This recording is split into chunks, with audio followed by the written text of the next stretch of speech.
दोस्तों नमस्कार। ये है मार्गदर्शन फॉर सिविल सर्विसेज। मैं अनुराग चौधरी। दोस्तों भारतीय इतिहास के महत्वपूर्ण प्रश्नों के अभ्यास सेट में इस वीडियो में प्रस्तुत है मध्यकालीन भारत के इतिहास के अंतर्गत खिलजी वंश से संबंधित महत्वपूर्ण प्रश्नों का प्रैक्टिस सेट, जो आपके आगामी विभिन्न परीक्षाओं के सामान्य ज्ञान और सामान्य अध्ययन खंड के लिए बहुत ही उपयोगी है। प्रश्नों को सॉल्व करते समय हम उनकी व्याख्या भी करते चलेंगे ताकि आप उन्हें आसानी से समझ सकें और व्याख्या के क्रम में कुछ अन्य महत्वपूर्ण तथ्यों को जान सकें। तो आइए शुरू करते हैं मध्यकालीन भारत के इतिहास के अंतर्गत खिलजी वंश से संबंधित महत्वपूर्ण प्रश्नों का प्रैक्टिस सेट। दोस्तों प्रश्नों पर आने से पहले आइए खिलजी वंश के बारे में थोड़ा सा जान लेते हैं। खिलजी वंश का जो शासनकाल रहा है वो 1290 से 1320 ईस्वी तक रहा है। दोस्तों गुलाम वंश के शासन को समाप्त करके 13 जून 1290 को जलालुद्दीन फिरोज खिलजी ने खिलजी वंश की स्थापना की थी। तो याद रखिएगा, खिलजी वंश का संस्थापक जलालुद्दीन फिरोज खिलजी था। और जलालुद्दीन फिरोज खिलजी ने दोस्तों किलो खरी को अपनी राजधानी बनाया था और जलालुद्दीन की हत्या 1296 में उसके भतीजे और दामाद अलाउद्दीन खिलजी ने कड़ा मानिकपुर प्रयाग में कर दिया था। और 22 अक्टूबर 1296 को अलाउद्दीन दिल्ली का सुल्तान बना था। अलाउद्दीन के बचपन का नाम अली और गुरसास्प था। अलाउद्दीन खिलजी ने सेना को नकद वेतन देने और अस्थाई सेना की नींव रखी। और आप जान लीजिए कि दिल्ली के जो भी शासक थे उसमें अलाउद्दीन खिलजी के पास सबसे विशाल अस्थाई सेना थी। एक और महत्वपूर्ण तथ्य है कि घोड़ा दागने और सैनिकों का हुलिया लिखने की प्रथा की शुरुआत अलाउद्दीन खिलजी ने की थी। और अलाउद्दीन ने भू राजस्व की दर को बढ़ाकर उपज का 1/2 भाग कर दिया था। और दोस्तों अलाउद्दीन ने व्यापारियों में बेईमानी रोकने के लिए और कम तौलने वाले व्यक्ति के शरीर से मांस काट लेने का आदेश दिया था। और मूल्य नियंत्रण प्रणाली की जो शुरुआत है या दृढ़ता से लागू करने की जो शुरुआत है वो अलाउद्दीन खिलजी के द्वारा लागू की गई। दक्षिण भारत की विजय के लिए अलाउद्दीन ने मलिक काफूर को भेजा था। और दोस्तों इसके अलावा अलाउद्दीन के द्वारा जो निर्माण कराए गए उसमें जमैयत खाना मस्जिद, अलाई दरवाज़ा, सीरी का किला और हजार खंभा महल हैं। इसके अलावा दैवी अधिकार का सिद्धांत अलाउद्दीन ने चलाया था और अलाउद्दीन ने स्वयं को सिकंदर ए सानी की उपाधि से विभूषित किया था। और इसके अलावा दोस्तों इसके समय में कुछ जो पद थे उनके बारे में जान लेते हैं। शहना ए मंडी, यहाँ खाद्यान्नों की बिक्री के लिए यहाँ पे लाया जाता था। सराय ए अदल, यहाँ वस्त्र, शक्कर, जड़ी बूटी, मेवा और दीपक तेल आदि अन्य निर्मित वस्तुएं बिकने के लिए आती थीं। और बाजार नियंत्रण करने के लिए जो अलाउद्दीन ने दोस्तों नए पद बनाए उसमें दीवाने रियासत था, व्यापारियों पर नियंत्रण रखता था और ये बाजार नियंत्रण की पूरी व्यवस्था का संचालन करता था। शहना ए मंडी, प्रत्येक बाजार में बाजार का अधीक्षक होता था। बरीद जो होता था वो बाजार के अंदर घूमकर बाजार का निरीक्षण करता था। और मुनहियान और गुप्तचर ये गुप्त सूचना प्राप्त कराते थे। दोस्तों इसके अलावा अलाउद्दीन खिलजी के द्वारा 2 नए कर लगाए गए थे। एक तो चराई कर जो दुधारू पशुओं पर लगाया गया और दूसरा गढ़ी कर घरों और झोपड़ी पर लगाया जाता था। अलाउद्दीन खिलजी की मृत्यु 5 जनवरी 1316 को हुई थी और कुतुबुद्दीन मुबारक खिलजी 1316 में दिल्ली के सिंहासन पर बैठा था। और इसके अलावा दोस्तों आप जान लीजिए कि मुबारक खां ने खलीफा की उपाधि धारण की थी और मुबारक खां के वजीर खुसरो खां ने 15 अप्रैल 1320 को मुबारक खां की हत्या कर दी और स्वयं दिल्ली के सिंहासन पर बैठा था। खुसरो खां ने पैगंबर के सेनापति की उपाधि धारण की थी। अब आइए प्रश्नों पर आ जाते हैं दोस्तों। पहला प्रश्न है कि कौन सा सुल्तान नया धर्म चलाना चाहता था किंतु उलेमा लोगों ने उसका विरोध किया था। ऑप्शन है बलवन, अलाउद्दीन, मोहम्मद तुगलक या फिर इल्तुतमिश। तो सही उत्तर क्या हो जाएगा दोस्तों आप जान लीजिए, अलाउद्दीन खिलजी एक महत्वाकांक्षी सुल्तान था। वो संपूर्ण विश्व को जीतने की अभिलाषा रखता था। सही उत्तर ऑप्शन बी हो जाएगा, अलाउद्दीन खिलजी। आप जान लीजिए कि अलाउद्दीन खिलजी महत्वाकांक्षी सुल्तान था। वो संपूर्ण विश्व को जीतने की अभिलाषा रखता था और साथ ही एक नया धर्म चलाने की भी अभिलाषा रखता था, लेकिन अपने वफादार मित्र और कोतवाल अलालुल मुल्क की सलाह पर उसने अपना विचार त्याग दिया था। तो याद रखिएगा दोस्तों, अलाउद्दीन जो है एक नया धर्म चलाना चाहता था। अगला प्रश्न है, दिल्ली के किस सुल्तान ने सिकंदर सानी की मानोपाधि या उपाधि धारण की थी? तो सही उत्तर आपका हो जाएगा अलाउद्दीन खिलजी। अभी अभी हमने बताया भी है कि दिल्ली सल्तनत के सुल्तान अलाउद्दीन खिलजी ने सिकंदर ए सानी की उपाधि धारण की थी। अगला प्रश्न बहुत ही महत्वपूर्ण है, अलाउद्दीन खिलजी के प्रसिद्ध सेनापतियों में किसकी मंगोलों के विरुद्ध लड़ते हुए मृत्यु हुई थी? आपको बताना है। ऑप्शन है जफर खां, नुसरत खां, अल्प खां या उलूग खां। तो सही उत्तर जफर खां, ऑप्शन ए। दोस्तों, अलाउद्दीन का प्रसिद्ध सेनापति जफर खां मंगोलों के विरुद्ध लड़ता हुआ मारा गया, जो अपने समय का श्रेष्ठ और साहसी सेनापति था। अगले प्रश्न पर आते हैं, ये प्रश्न भी बहुत ही महत्वपूर्ण है। रानी पद्मिनी का नाम अलाउद्दीन की चित्तौड़ विजय से जोड़ा जाता है, उनके पति का नाम क्या है?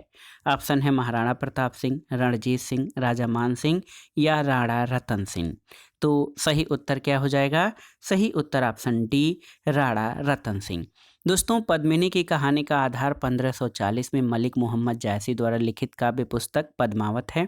इसके अनुसार पद्मिनी चित्तौड़ के राजा रतन सिंह की अत्यंत सुंदर और विदुषी पत्नी थी।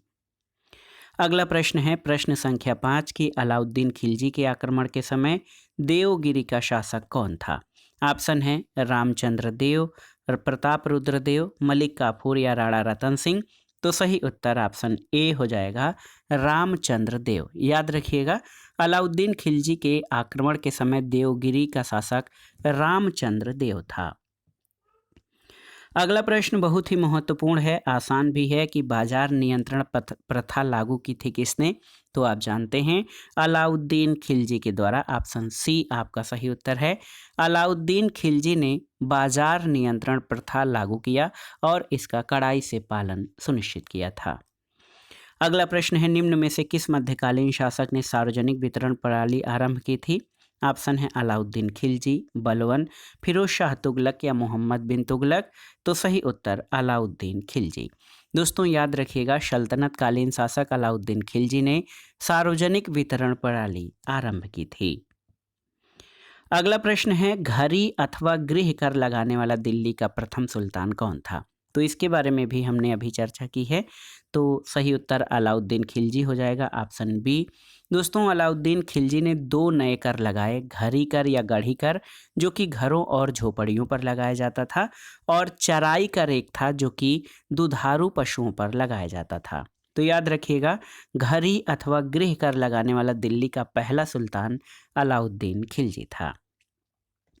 अगला प्रश्न है, 1306 ईस्वी सन के बाद अलाउद्दीन खिलजी के समय दिल्ली के सुल्तान और मंगोलों के बीच की सीमा क्या थी? ऑप्शन है ब्यास, रावी, सिंधु या सतलज। तो सही उत्तर है रावी। दोस्तों, 1306 ईस्वी के बाद अलाउद्दीन खिलजी के समय में दिल्ली सल्तनत और मंगोलों के बीच की सीमा रावी नदी थी। अगले प्रश्न पर आते हैं दोस्तों। अगला प्रश्न महत्वपूर्ण है कि दिल्ली सल्तनत के किस वंश ने सबसे कम समय तक शासन किया था? खिलजी, तुगलक, सैयद और लोदी। तो सही उत्तर क्या हो जाएगा? खिलजी वंश। आप जान लीजिए दोस्तों, दिल्ली सल्तनत के गुलाम वंश ने 1206 से 1290 ईस्वी तक, खिलजी वंश ने 1290 से 1320 ईस्वी तक, तुगलक वंश ने 1320 से 1412 ईस्वी तक, सैयद वंश ने 1414 से 1451 ईस्वी और लोदी वंश ने 1451 से 1526 ईस्वी तक शासन किया था। तो इस तरह से खिलजी वंश के शासकों ने सबसे कम समय तक शासन किया था, यानी 30 साल, 1290 से 1320 तक। अगला प्रश्न है, राजस्व सुधारों को सबसे पहले किसने चलाया या लागू किया? ऑप्शन है गयासुद्दीन तुगलक, अलाउद्दीन खिलजी, मोहम्मद बिन तुगलक या फिरोज तुगलक। तो सही उत्तर है अलाउद्दीन खिलजी, ऑप्शन बी। दोस्तों, अलाउद्दीन खिलजी पहला शासक था जिसने केंद्रीय शासन व्यवस्था की दृष्टि से संपूर्ण भू राजस्व और राज्य वित्त व्यवस्था का व्यापक रूप से पुनरावलोकन किया और उसने अपने व्यापक अधिनियमों के द्वारा उन्हें नया स्वरूप प्रदान करके चलाया था। अगला प्रश्न बहुत ही महत्वपूर्ण है, दिल्ली सल्तनत के किस सुल्तान ने सबसे पहले अस्थाई सेना का निर्माण किया था? बलवन, इल्तुतमिश, मोहम्मद तुगलक या अलाउद्दीन खिलजी। तो सही उत्तर अलाउद्दीन खिलजी। दोस्तों सल्तनत काल में सबसे पहले अलाउद्दीन खिलजी ने एक अस्थायी सेना संगठित की। उसने केंद्र में एक विशाल सेना रखी जिसमें पैदल सैनिकों के अतिरिक्त जो है 4,75,000 घुड़सवार थे और ये बहुत बड़ी अस्थायी और जो है बड़ी सेना थी। अगला प्रश्न है सेना को वेतन देने की प्रणाली का विधान किसने किया? इब्राहिम लोदी, इल्तुतमिश, अलाउद्दीन खिलजी या बलबन? तो सही उत्तर अलाउद्दीन खिलजी। दोस्तों सैनिकों को वेतन देने का संबंध नकद वेतन से यहाँ पे लिया गया है। तो सैनिकों को नकद वेतन देने की प्रथा की शुरुआत करने वाला पहला सुल्तान अलाउद्दीन खिलजी था। अगला प्रश्न है दोस्तों निम्नलिखित में से किसने अपने आप को खलीफा घोषित किया था? इल्तुतमिश, अलाउद्दीन खिलजी, महमूद गजनवी या फिर मुबारक शाह खिलजी? तो हमने शुरू में बताया था मुबारक शाह खिलजी ने। दोस्तों आप जान लीजिए मुबारक शाह खिलजी ने खिलाफत के सिद्धांत को ठुकराकर स्वयं खलीफतुल्लाह की उपाधि धारण की और इसका शासनकाल 1316 से 1320 ईस्वी तक था। अगला प्रश्न है दिल्ली के खिलजी सुल्तान क्या थे? मंगोल, अफगान, तुर्क या एक जाट कबीला? तो सही उत्तर क्या हो जाएगा? तुर्क, ऑप्शन सी। दोस्तों याद रखिएगा खिलजी मूलतः तुर्क थे लेकिन अफगानिस्तान में दीर्घकाल तक रहने के कारण उन्होंने उस देश की आदतों और रीति रिवाजों को अपना लिया था, लेकिन ये मूल रूप में तुर्क थे। अगला प्रश्न है दोस्तों दक्षिण विजय करने का मिशन अलाउद्दीन खिलजी ने किसे सौंपा था? शाजी मलिक, खिज्र खां, मलिक काफूर या उलूग खां को? तो सही उत्तर है मलिक काफूर, ऑप्शन सी। दोस्तों याद रखिएगा अलाउद्दीन ने दक्षिण विजय करने का अभियान मलिक काफूर को सौंपा था। अगला प्रश्न देखिए एक कथन है कि जब उसने राजत्व या किंगशिप प्राप्त किया तो वह शरीयत के नियमों और आदेशों से पूर्णतया स्वतंत्र था। बर्नी ने ये कथन किस सुल्तान के लिए कहा है? ऑप्शन है आपके इल्तुतमिश, बलबन, अलाउद्दीन खिलजी या मोहम्मद तुगलक? तो सही उत्तर हो जाएगा दोस्तों अलाउद्दीन खिलजी, ऑप्शन सी आपका सही उत्तर हो जाएगा। जब उसने राजत्व प्राप्त किया तो वह शरीयत के नियमों और आदेशों से पूर्णतया स्वतंत्र था।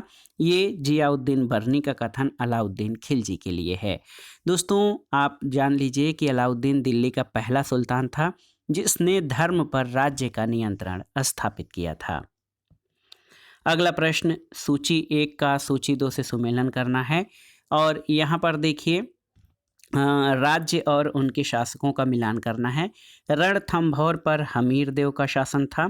चित्तौड़ पर आप जान लीजिए राणा रतन सिंह का शासन था।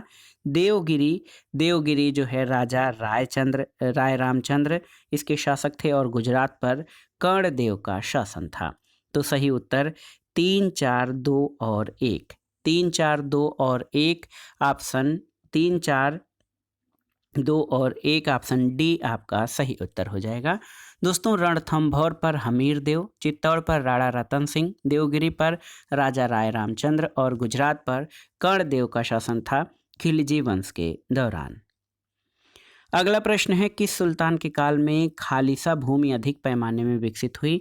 ऑप्शन है गयासुद्दीन बलबन, अलाउद्दीन खिलजी, मोहम्मद बिन तुगलक या फिरोज शाह तुगलक?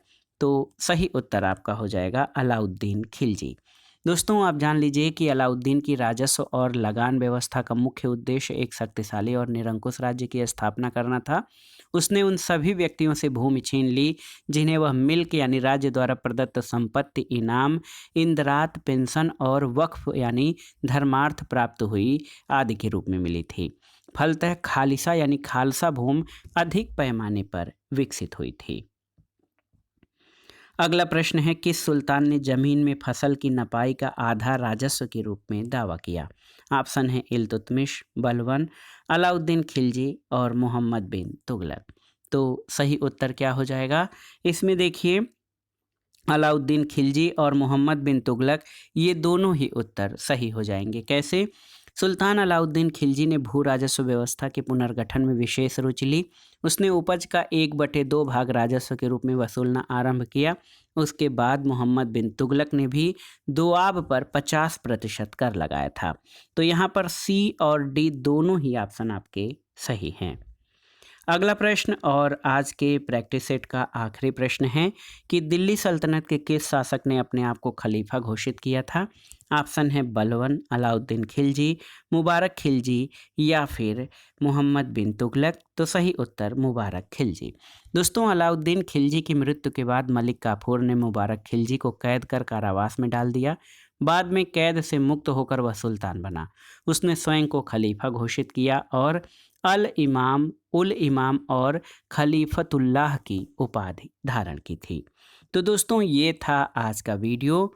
भारतीय इतिहास के महत्वपूर्ण प्रश्नों के अभ्यास सेट में मध्यकालीन भारत के इतिहास से संबंधित, खिलजी वंश से संबंधित महत्वपूर्ण प्रश्नों का रिवीजन या प्रैक्टिस सेट, जो आपके आगामी विभिन्न परीक्षाओं जैसे यूपीपीसीएस प्रारंभिक परीक्षा, आरओ यानी समीक्षाधिकारी, सहायक समीक्षाधिकारी, लोअर पीसीएस और अन्य राज्यों द्वारा आयोजित की जाने वाली जो है विभिन्न परीक्षाओं के सामान्य अध्ययन के भारतीय इतिहास खंड के साथ दोस्तों अन्य राज्यों द्वारा और उत्तर प्रदेश राज्य द्वारा आयोजित की जाने वाली शिक्षक भर्ती परीक्षाओं के इतिहास विषय के लिए बहुत ही उपयोगी है। आप इन प्रश्नों को तैयार कर लीजिएगा।